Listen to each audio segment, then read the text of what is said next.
After 4 decades of work in public education, the word first follows every time span of Judy White's career that covers 2 counties and an immeasurable number of students. White, the first female and African American to hold position of superintendent of Riverside County, is called a trailblazer, but more importantly, a strong educational leader. As a graduate of Cajon High School in San Bernardino, she was the school's first female Associated Student Body president. She moved from there to work in the San Bernardino City Unified School District, first as a classified employee and finished as deputy superintendent after a stellar educational career of more than 30 years. She helped create programs and services that had a statewide impact and a legacy that continues today. Her Be Still program, Be Extra Stable to increase lifelong learning, allowed elementary students to remain at their home school even if they had moved outside of the school's attendance area. She also founded City of Readers, which fosters the culture of reading by honoring 3rd graders who read proficiently. San Bernardino City Unified Superintendent Dale Marsden summed up White's legacy by saying, "Dr. White's career has been marked by her innate ability to bring employees, students, and parents together with the goal of increasing student learning." White left San Bernardino to become the superintendent of Moreno Valley Unified in 2011.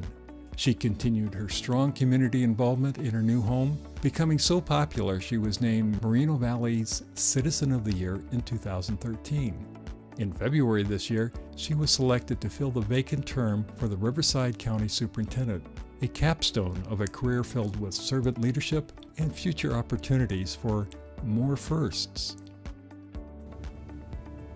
While Dr. White led at San Bernardino City Unified School District, her legacy still remains. People still talk about Judy because she was a caring person. She cared for everybody she met and invested in people's lives one-on-one.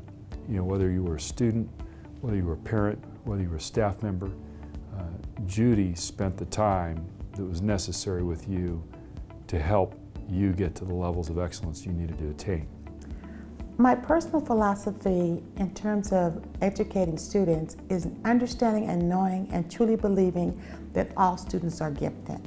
I feel that we have a moral obligation to come together as educators and support environments that help students to thrive and to be able to contribute in their gifted area. You know, in our district we talk about the educational gap as most do, but we think about it differently. The gap we talk about is not the gap between one color of skin and another. It's the gap between, you know, what is the highest level of excellence kids are capable of and where do they find themselves now. And that's how Judy was wired. When she looked at young people, she looked at what was the highest level of excellence they're capable of and how do we bring the system up to that. And that's the kind of effort that Judy was about. Public education is so very important. It is the only vehicle that will actually break the cycles of poverty. I'm a product of public education. I have lived it. All of my children have gone through public education. And with public education, I see that it's a level playing field as well. You get the opportunity for people to be exposed to information and also learn so that they can contribute as a citizen. But with public education, you tap into the strengths of each and every individual and you allow them to be in an environment where they can learn and become the best that they can be. When I'm asked, you know, what's the difference in public ed? What makes the consummate difference? How do we get true transformation of public education? And it always comes back to leadership. You know, in real estate, it's location, location, location. In education, it's leadership, leadership, leadership.